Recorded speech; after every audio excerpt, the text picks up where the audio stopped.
The anti-Israel grifters are back, and Candace Owens, the crouton herself, is back with some extra fun stuff. But first, we'll take a look at what J.D. Vance is saying about Jew hatred. I'm Tall the Traveling Cloud, your sweet Zionist prince.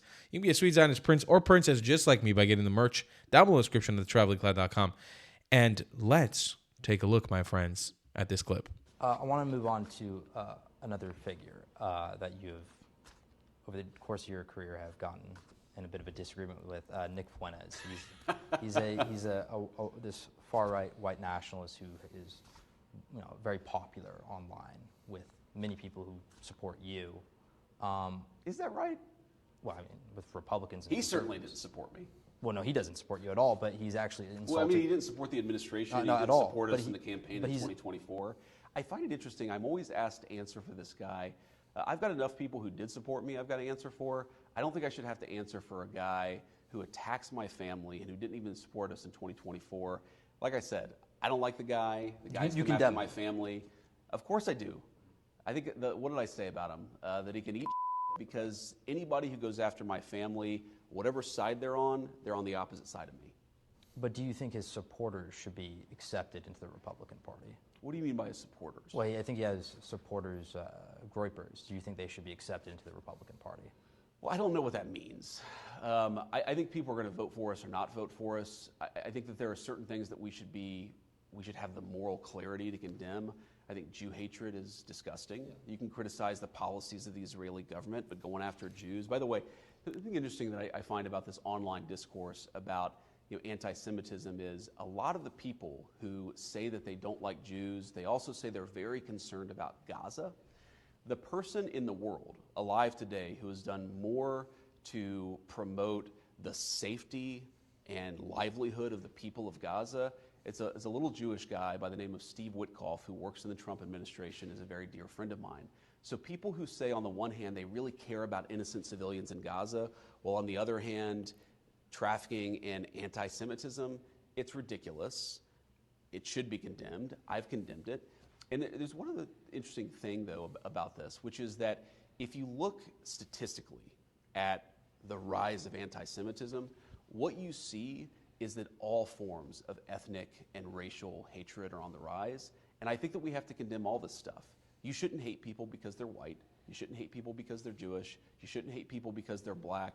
And I don't like anybody who does that or engages in that stuff.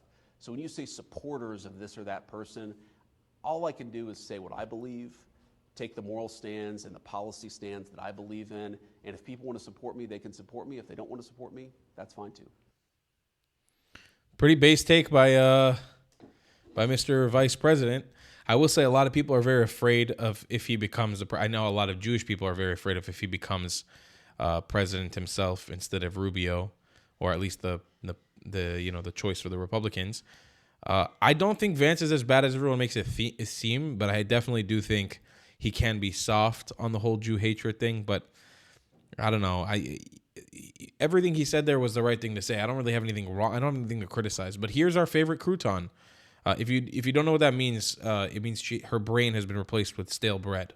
I don't lie. Dear Erika, you and Charlie began dating in earnest in 2019. I met Erika for the first time. So we met at the Turning Point headquarters office opening of August 2018.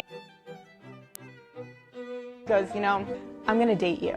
I didn't want to be friends with her, but if she wanted to date, that would be great. I had enough friends. Do I have any time to think about it? You and Charlie began dating in 2019. Yeah, you have until tomorrow night when I take you out for dinner, but I got a boyfriend. The first date ended telling her I needed to see her again. In 2019. You and Charlie began dating. Then I guess our second date was... You and Charlie began dating. A basketball date. I said, hey, do you want to go to Hawaii tomorrow? In 2019. Because I was going anyway. And in retrospect, it was accompanied by a season of a lot of change. For one, I was getting married. Candace Owens met her husband, George Farmer, in December 2018 at a Turning Point USA event in London. They met on December 11th, 2018 and got engaged about 2 weeks later. I don't That's lie. Insane. I don't lie. Can someone dig a little bit deeper? Maybe we should on the channel. Can someone dig a little bit deeper into Candace Owens' marriage with George Farmer? What the fuck? How do you get married to somebody 2 weeks after meeting him? That whole story has not added up. Is she a victim of? She been bought? She been bought and paid for? We had conversations about it, And if Charlie's adrenal glands were going off, it was probably maybe for the very same reason that I pulled my kids out of school days before he was murdered, because I sensed danger was coming. And since we had conversations about it. מה לעזאזל, היא אומרת, מה, השם ישמור. מה עובר על האישה הזאתי? מה עובר על האישה הזאתי? לעזאזל. יא פוסטמה, מה עובר עלייך? What the hell is going on? What is wrong with this woman? What is that? Who hurt her? Who hurt her? What happened to her? What adrenal glands? Shoo habibti. When? What's wrong with you? You're making me speak different languages. And since we are being open, I also want you to know that it struck me as odd when you said in that interview with Jesse Waters that you wanted Charlie to have a good night's sleep. He was so excited. So you sent him to sleep in his daughter's room. I know, it just registered to me as a little bit backwards. If I wanted my husband to have a good night's sleep because of something he had the next day, I'd probably let him sleep in the room, and I would sleep in my daughter's room. I flagged that. I also thought what was interesting is that you said the next morning when he snuck in, he grabbed his wedding band. Again, minor detail, but I asked myself, why was his wedding band off? But enough with speculation. And since we are... Bitch, what? What, bitch? What the fuck are you talking about? Does anybody have context of what she's fucking talking about? Holy shit, he married Erika, not you. Get over it, you sick, psychotic bitch. One more time, because I tend to lose my train of thought when I'm listening to her speak because she's so retarded. One more time. And since we are being open, I also want you to know that it struck me as odd. Okay.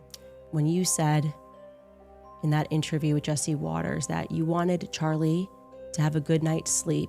He was so excited. So you sent him to sleep in his daughter's room. I know, it just registered to me as a little bit backwards. If I wanted my husband to have a good night's sleep because of something he had the next day, I'd probably let him sleep in the room, and I would sleep in my daughter's room. I flagged that. I also thought what was interesting is that you said the next morning when he snuck in, he grabbed his wedding band. Again, minor detail, but I asked myself, why was his wedding band off? But enough with speculation. And since we are being open, I also want you to know.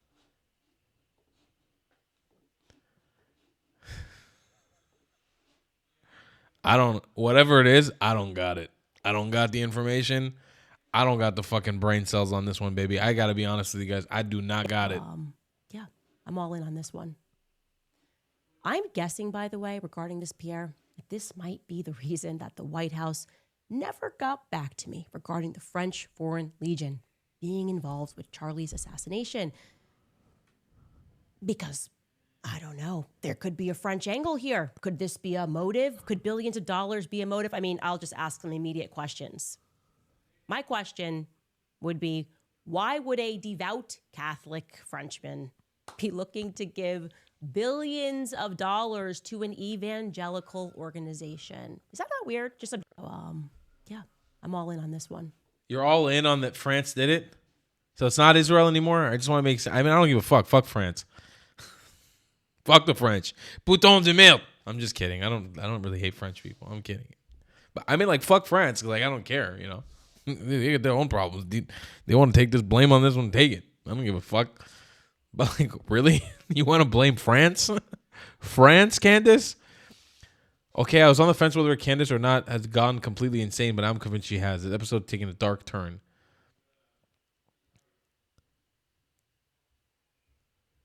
Kooky Candy, nobody can follow up on what you're saying anymore. Who the fuck was following up before? Was anybody following before? Did one of you guys understand what the fuck this bitch was talking about? By the way, I didn't. I never understood what this bitch was talking about. I always saw her just rambling like a fucking baboon.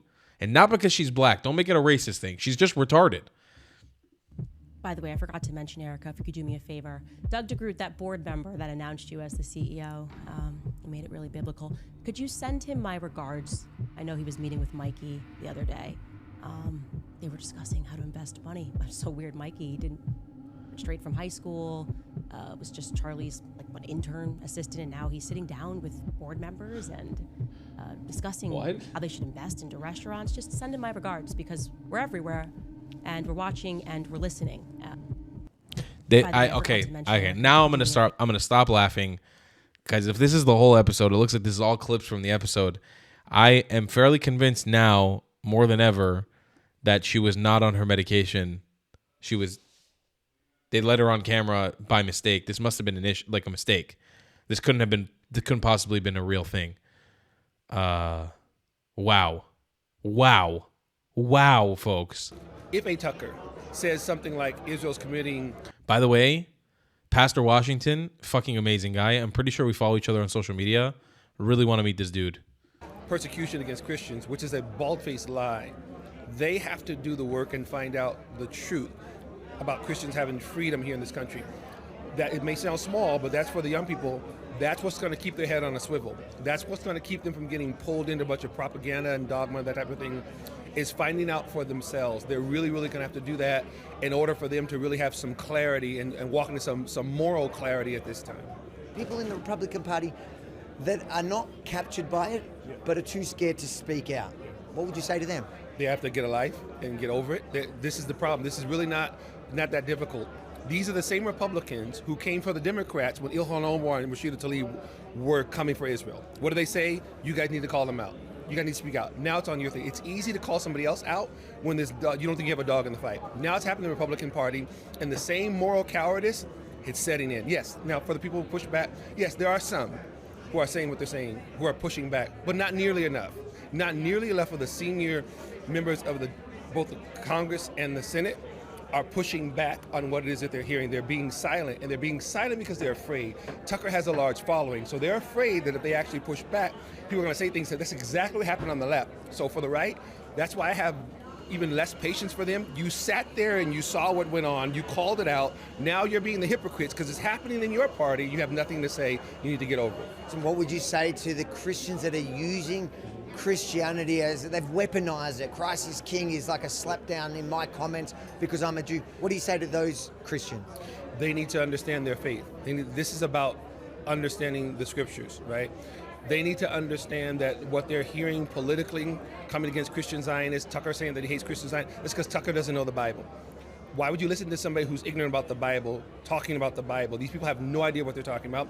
So for those people, when they see other Christians using their faith, they need to understand that these people are weaponizing something that's only working if they're ignorant of the scriptures. Absolutely. 100%. These people don't know shit. They just make up a bunch of shit just to get you riled up. And here is this Megyn Kelly? No. Confirmed she just in Canada, we care about using politically correct terms like undocumented and illegal. Which the correct term is still illegal. You use language I don't like, and I didn't get on your ass about it. So I would appreciate if you shut the fuck up and don't get on my ass about it. Would that be nice? I'd appreciate that. I'll let the audience decide what they think about those comments. All right, okay, so I'm going to keep presenting. Confirmed. I don't know. I wouldn't even consider that the left. I would consider just Anna Kasparian and her autism. She does suffer from a condition. We shouldn't be okay with it, and she needs to seek help. She doesn't, though. Let's take a look at everyone's favorite gay Mexican, torched by Nick Fuentes. Or Candace. Nick, if you guys don't know, our favorite gay Mexican, Nick Fuentes, hates Candace Owens. You can literally see it in her eyes that she is a stupid bitch. It's written all over her face. I do agree with that. It's like these eyes that are very knowing, but also hollow. Eyes are the window to the soul. And you could see in her eyes the way that she's making this expression, that she's very confident, but also complete fucking idiot. You can see in her eyes that she's like smug, she's confident, but also nobody's home. Lights on, nobody's home. You can literally see it in her face. All right, but let's play the clip. Charlie and I spoke a lot about his third eye. That's what. His third eye? Look at her whole demeanor. A lot about his third eye. We spoke a lot about his third eye. Bitch, that's insane. He does not have insane. Charlie Kirk had a third eye? Dude, he was like a mega church Republican shill. His third fucking eye? Like he was in India. Yeah, somehow I don't think Charlie was like an expert on non-dualism and Eastern mysticism. She says it like I don't even, what even is that face? What are you so smug about? Charlie Kirk's third eye? Like in between megachurch sermons and Republican donor meetings, he was playing the mandolin. Or what's that? What's the instrument they play over there? Like it was the Magical Mystery Tour, you know? He's in fucking Phoenix, Arizona, in an industrial park, plotting how they're gonna get out the vote for the Republican majority for the fucking, you know, Turning Point Faith with Billy Graham's kid. And in between all that, yeah, it was like the Magical Mystery Tour, you know? In between that, it was Lucy in the Sky with Diamonds, right? He was opening his third eye. He took off his like Trump costume, sitar, not mandolin, the sitar. In between his meetings where he's impersonating Trump and Tucker with his navy suit and his red tie that's too long. Yeah, it was like the Magical Mystery Tour, for sure. It was like Donovan. That's why that sentence caught my attention in the article. He spoke about the street lamps that would go off when he would run, about the special school that he had to go to. He spoke about a lot of the things that were strange in our childhood, the testing that both of us had to endure. The what testing? Dude, it's like somebody went to Candace Owens and said, bend the spoon. Like, what are you talking about? What the fuck are you talking about? Bitch? What the fuck are you talking about? The special school we went to? What do you mean? Wizards of Waverly Place? She went to Wizard Academy? What are you talking about? The special schools for the gifted, the special schools for psychics, and the battery of magical tests. They gave us wands. They told us to open portals. Class, today we're opening portals. Bend the spoon, open the portals. Like, give me a break, dude. We could both astral project. You know all of this, of course. You have his phone. And how surprised we were when we learned that not everybody does that naturally. Sleep paralysis, you name it. We had conversations about it. Charlie and I... Not everybody astral projects. We didn't know that. It came very easily to us. When we astral project into different locations in space, we didn't even realize people, oh, you don't do that? Oh, that's weird. It comes so easily to me. Don't you hate when you're having coffee with a friend or a peer and you start talking about, you know, so I was astral projecting the other day and people go, wait, what? And you go, you know, I was astral projecting. Fuck Nick Fuentes. I don't want to agree with him. I was bilocating. Fuck this little gay bitch. People go, wait, what are you talking about? Oh, you don't do that? That's weird. It's so easy for me. I astral project all the time. It comes very easily to me. She says it came easily to us. We didn't know other people didn't do Everybody does that naturally. Sleep paralysis, all of this, of course. You have his phone. And how surprised we were when we learned that not everybody does that naturally. Sleep paralysis, you name it. We were shocked. We were shocked that not everybody does that. You know, me and Charlie Kirk were like, wait, you guys aren't astral projecting? They went to their Blexit meeting. So Candace Owens and Charlie Kirk walked into their Blexit fundraiser. That's black exit from the Democratic Party. And we were sitting there talking about, hey, so I was astral projecting. Charlie was nodding along. But we noticed everyone at the table was dumbstruck. They had no idea what we're talking about. We looked at each other. We said, wait, you don't astral project? That's weird. We do it naturally all the time. Yeah, Charlie Kirk and Candace Owens astral projecting. Are you kidding me? That's where it is now.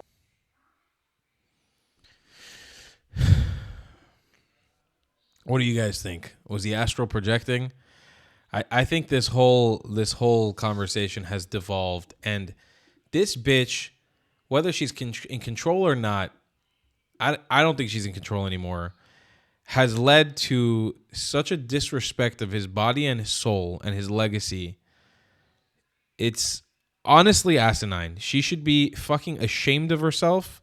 Ashamed, eben ashamed. Like, she has caused such a joke, a fucking joke of his death. It's just absurd, man. It really is absurd, and it's so sad what has been done with his legacy. And she's to blame. There's nobody else to blame besides her. She's the bitch to blame. We need to get her institutionalized, and she needs to be kicked out of the mainstream, and everybody should be laughing at her, and then she needs to go to a mental hospital. I'll see you guys next one. I'll be a long time. Goodbye, class. Has this ever happened to you? Hey, are you a Zion? What is this hesitation? You think Judah the Maccabee was hesitating when he's fighting for Israel? Here, take this. You think Queen Esther hesitated before stopping Haman from ending the Jews of Persia? Well, hey Habibi, you think Herzl thought he was a white colonizer as he Zionized the Jews of Europa? Listen, kid, I don't care if you're a Muslim, a Jew, or a Christian. You're a Zionist, right? Yeah. Well, a good Zionist goes to thetravelingclad.com and buys some provocative merchandise. They do? Absolutely, a pinch of I have some incredible designs for you, Yeled. They say everything promised to you 3,000 years ago. Here, take a shirt with a matching hat. For you, good price. They say they kick you from 109 countries. Here, join the 109 club. Take shirt and matching hat. For you, good price. Habibi, you want to Zionize? Here, take shirt, matching hat. You like Kuba Selek shel Safta? Here, take shirt, matching hat. Take sticker, take hoodie, take, good price, take, good price, take, good price, take, good price, take. Yossi, achi, he understand you, stop! A good Zionist goes to thetravelingclad.com and buys merch. Yalla, Habibi, for you, good price. If you don't want to buy any merchandise, the best way to support me is by donating on Buy Me a Coffee, my PayPal, or becoming a member on my Patreon. Your support is very much needed and very much appreciated. Thank you.